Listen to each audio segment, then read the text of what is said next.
രാത്രി സമയങ്ങളിൽ ഉച്ചക്കത്തെ കറി നമുക്ക് തികയുന്നില്ലെങ്കിൽ നമുക്ക് വേഗം തന്നെ ഒരു തട്ടിക്കൂട്ട് കറി ഉണ്ടാക്കാം. അതിനായി ചെറിയ ഒരു ഉള്ളിയെടുത്ത് ചട്ടിയിലിട്ട് നന്നായി ഒന്ന് വഴറ്റിയതിന് ശേഷം അതിലേക്ക് പച്ചമുളകും ഒരു ഗ്ലാസ് വെള്ളവും ചേർത്ത് നന്നായി ഒന്ന് തിളപ്പിക്കുക.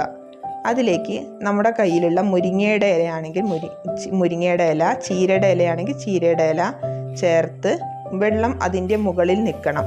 എന്നിട്ട് നന്നായി അടച്ചു വെച്ചിട്ട് വേവിച്ചെടുക്കുക. നല്ല അടിപൊളി ഒരു കറിയാണിത്.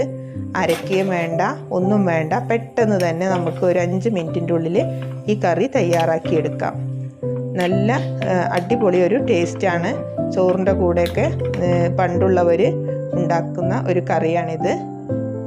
നമ്മുടെ മുത്തശ്ശിമാരൊക്കെ ഉണ്ടാക്കി തരുന്ന ഒരു കറിയാണ് ഇത്. ഉണ്ടാക്കിയിട്ടില്ലെങ്കിൽ നിങ്ങളൊന്ന് ഉണ്ടാക്കി ഒന്ന് പരീക്ഷിച്ച് നോക്കൂ. ഉടൻ തന്നെ ടേസ്റ്റ് അറിയാം.